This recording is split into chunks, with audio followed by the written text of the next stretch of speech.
Senator Rana Sanaullah हमारे साथ हैं, मशीर वज़ीर आज़म बराए सियासी अमूर। राना साहब क्या हाल है? Good morning. राना साहब पहले तो ये बता दें कि अपोजिशन से मुज़ाकरात के लिए बड़े अरसे बाद हुकूमत का बराह रास्त रब्ता हुआ है। आप खुद गए थे अपोजिशन लीडर के पास, फिर क्या बात बनी या नहीं?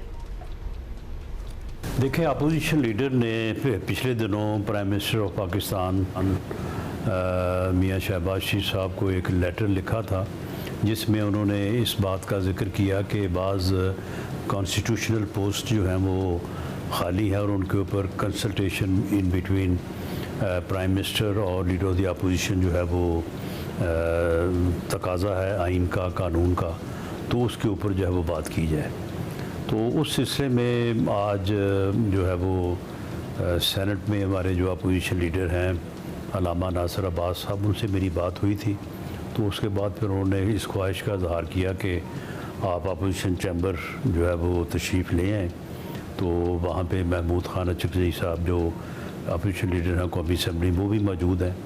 तो फिर मैं, डॉक्टर तारक फजल और लॉ मिनिस्टर आज़मदीन तारड़ साहब जो हम गए थे वहाँ पे, तो उनके साथ इसी मौजू पे बात हुई है कि लीडर ऑफ द अपोजिशन और लीडर ऑफ द हाउस जो कि प्राइम मिनिस्टर हैं, तो उनके दरमियान जो है वो कंसल्टेशन भी और अदरवाइज़ भी जो है वो एक मुलाकात जो है वो होनी चाहिए। तो उस सिलसिले में आज पॉजिटिव बात हुई है। तो उम्मीद है कि नियर फ्यूचर में जो है वो दोनों साहबान की जो है वो मुलाकात होगी इंशाअल्लाह। अच्छा राना साहब, आप अपोजिशन कह रहे, उम्मीद तो आप भी जाहिर कर रहे थे, डॉक्टर तारिक भी कल कह रहे थे कि बर्फ़ पिघल सकती है। अब आप अपोजिशन की जानिब हाथ बढ़ा रहे हैं, कुछ अपने इत्तेहादियों की भी सुन लें। कश्मीर इलेक्शन के बाद भी मामला आपको पता है ठंडा हो जाना चाहिए था, लेकिन पीपल्स पार्टी के मुस्लिम लीग नून पर सख्त इल्ज़ामात अभी भी बरकरार हैं, बार बार दोहराए जा रहे हैं। आपकी जानिब से जवाब भी भरपूर दिया जाता है। सो ये लड़ाई अभी तूल पकड़ती है, आपको दिखाई दे रही है ज़रा ज़्यादा सीरियस नहीं हो गया मामला, या आपको लगता है कि सेटल डाउन हो जाएगा चंद दिन में? देखिए, आपने बड़ी दुरुस्त बात की है कि आप के इलेक्शन के बाद जो है ये मामला ठंडा हो जाना चाहिए। तो अभी इलेक्शन गुजरे, कितना वक्त गुजरा है? अभी ये 2 दिन पहले तो वहाँ पे इलेक्शन का जो लास्ट फेज़ था, थर्ड फेज़, वो मुकम्मल हुआ है। तो अब इसमें देखें, इलेक्शन में जो है वो एक ऐसा माहौल भी होता है और फिर बाज़ औक़ात जो है वो इलेक्शन कैंपेन के कुछ तकाज़े होते हैं, तो उसमें थोड़ा बहुत ऊंच नीच हो जाती है। बाज़ औक़ात अल्फाज में भी जो है वो तलख़ी हो जाती है। लेकिन जैसे ही इलेक्शन जो है वो ओवर होता है तो फिर पॉलिटिकल पार्टीज़ और पॉलिटिकल लीडरशिप जो है वो आपस में बैठती है। यकीनन पीपल्स पार्टी के साथ भी हम बैठेंगे और जो भी इश्यूज़ हैं उसमें लड़ाई का या उसमें शिद्दत का मामला तो यही है ना कि बाज़ सीटों के ऊपर उन्हें ग्रीवेंसेस हैं कि वो समझते हैं कि वहाँ पे उनके कैंडिडेट के साथ जो है वो कोई वहाँ पे नाजवाजी या धांधली हुई है। हमारे कैंडिडेट्स का भी 2 हलकों में बड़ा सीरियस एतराज़ात है, उनके पास भी एविडेंस है, लेकिन उसके लिए एक तरीक़ाकार है कानून में, आइन में, और वो इलेक्शन कमीशन जो है वो उस मकसद के लिए मौजूद है, इलेक्शन ट्रिब्यूनल जो है वो मौजूद हैं। तो उसमें हमारी राय यही है और पीपल्स पार्टी से भी हम इसी चीज़ की तवक्को रखते हैं कि एक आइनी और कानूनी तरीक़ाकार जो है वो अपनाया जाएगा। वो भी अपने ग्रीवेंसेस लेके जाएं, ज़रूर लेके जाएं, और वहाँ पे जो एविडेंस है उसको भी पेश करें। और हमारे जो कैंडिडेट्स हैं, हमने भी उनसे ये कहा है कि ठीक है, आपके जो भी एतराज़ात हैं, पार्टी आपके साथ खड़ी है, आप उन एतराज़ात को जो है वो आइन और कानून के मुताबिक जो है उनको टेकअप करें, और हम कोशिश करेंगे कि उनके साथ जो है वो इंसाफ हो और इलेक्शन ट्रिब्यूनल जो है वो आइन और कानून के मुताबिक मेरिट के ऊपर फैसला करें। मेरिट के ऊपर। अच्छा बताइएगा राना साहब, अब जरा आगे चलते हैं, क्योंकि सख्त बयानात के तबादले के बावजूद मुस्लिम लीग नून और पीपल्स पार्टी एक इशू पर बिल्कुल एक ही पेज पर हैं। आप दोनों नए सूबों की बात को सीरियस नहीं ले रहे, और पीपल्स पार्टी का तो मौक़िफ़ सामने आ चुका है। मुस्लिम लीग नून का मौक़िफ़ क्या यही है कि सूबों की तकसीम किसी सूरत मंजूर नहीं की जाएगी? आपकी जमात के लिए भी ये एक रेड लाइन ही हम समझें?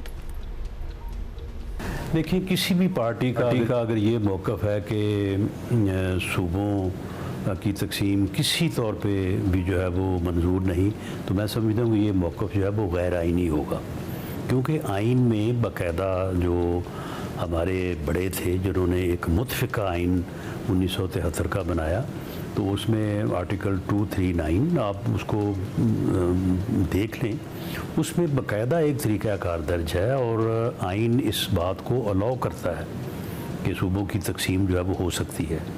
तो इसलिए मुस्लिम लीग नून का बिल्कुल आइन से हट के कोई मौक़िफ़ नहीं है, लेकिन जो तजवीज़ इस वक्त मीडिया में डिस्कस हो रही है उसकी कोई अमली सूरत जो है वो सामने नहीं है।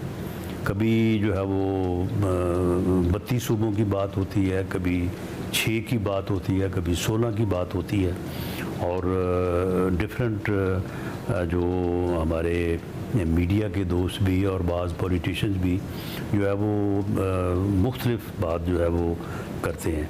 लेकिन इस बारे में अभी तक कोई ऐसी तजवीज़ जो कि किसी सूबाई असम्बली में पेश हो कि भैया इस सूबे में जो है वो इस तरह से और सूबे बनने चाहिए या तकसीम होनी चाहिए, या पार्लियामेंट में या कैबिनेट में, तो किसी जगह पे भी कोई इन ब्लैक एंड वाइट कोई तजवीज़ या कोई जो है वो प्लान जो है वो अभी तक ज़ेरे गौर नहीं आया।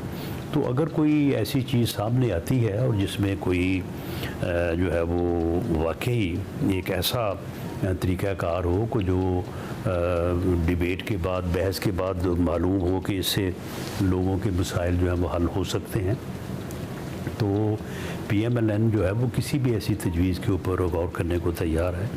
लेकिन अगर ये सिर्फ जो है वो ये टॉक शोज़ का मौजू बन के रह जाना है, वहीं पे डिस्कस होना है, और किसी भी जो है वो कॉन्स्टिट्यूशनल अदारे में जिस तरह से प्रोविंशियल असम्बलीज़ हैं, नेशनल असम्बली है या सेनेट है, तो वहाँ पे ये डिस्कस नहीं होना और किसी एक प्लान की सूरत में या एक जो है वो एक स्ट्रक्चरल फॉर्म की सूरत में जो है वो चीज़ नहीं आनी, तो उसके ऊपर तो फिर मेरा नहीं ख्याल कि कोई इस तरह की कोई सीरियस जो है वो डिबेट हो सकती है। सीरियस। अच्छा राना साहब, MQM वाले नए सूबों के सबसे नुमाया एडवोकेट हैं। चलें, आपने अच्छा किया, वाज़े कर दिया कि नए सूबे बन ही नहीं सकते, किसी सूरत नहीं बन सकते, ये इट्सेल्फ आपने कहा मौक़िफ़ गैर आईनी है। अब MQM वाले तो कह रहे हैं, मुस्तफ़ा कमाल साहब की गुफ्तगू काफ़ी वायरल हो रही है आजकल अब, और वो कहते हैं कि अगर फैसला हो गया तो 26वीं 27वीं तरमीम की तरह नई तरमीम भी अचानक आ जाएगी और उसमें भी काबीना में डिस्कशन की सूरत भी पैदा नहीं होगी और हो जाएगा सारा कुछ। सो क्या आपको लगता है, क्या यहाँ तक बात जा सकती है, या वो सिनेरियोस कुछ और थे, उस पर इत्तेफाक राय था और इस पे इत्तेफाक राय चूँकि नहीं है इसलिए ये वाली तरमीम उस तरीके से नहीं आ सकती? अगर किसी ने ये कहा है कि 26वीं और 27वीं आइनी तरमीम की तरह अचानक ही जो है वो तरमीम सामने आ जाएगी और किसी को पता भी नहीं चलेगा, तो मैं समझता हूँ कि इतनी शॉर्ट मेमोरी तो किसी की नहीं होनी चाहिए। कौन ये कहता है कि ये तरमीम जो है ये अचानक आ गई और किसी को पता ही नहीं चला? 26वीं तरमीम, उसके ऊपर तो कोई तकरीबन 1.5 महीना जो है वो मौलाना फजल रहमान साहब के घर के ऊपर ये आलम रहा कि एक पार्टी जो है वो अंदर उनसे मुलाकात कर रही होती थी और दो जो है वो कतार में लगे होते थे कि जी वो बाहर आएँ और हम जाके अपना नुक्ता नज़र जो है वो पेश करें। और इसके ऊपर इतनी जो है वो डिस्कशन और ऐसे मराहल आए कि कभी जो है वो इत्तेफाक राय होता नज़र आता था, कभी जो है वो ऐसा नज़र आता था कि ये सारी चीज़ जो है ये बिल्कुल जो है वो वापस हो जाएगी। और उसकी मेरा ख़्याल है कि शायद कोई पहले कोई तकरीबन 60 के करीब जो है वो उसके उस अमेंडमेंट में जो है वो सेक्शन मौजूद थे।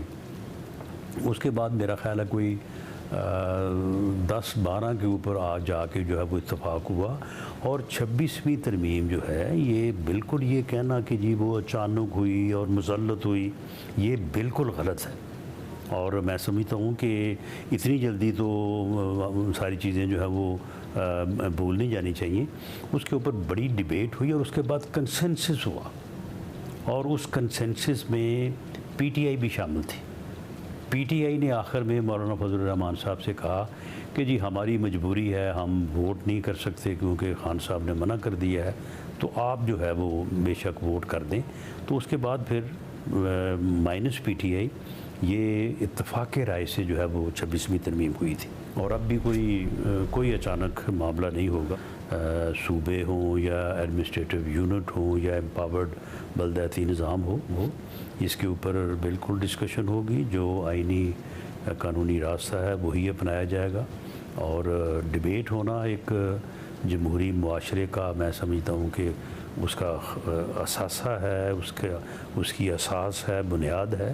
तो ये डिबेट जो है वो होनी चाहिए। इसमें बिल्कुल हम पूरी तरह से अपना नुक्ता नज़र जो है वो दे भी रहे हैं, लेकिन बहरहाल अभी तक पार्टी ने इस बारे में कोई बाज़ाब्ता मौक़िफ़ जो है वो इख्तियार किया।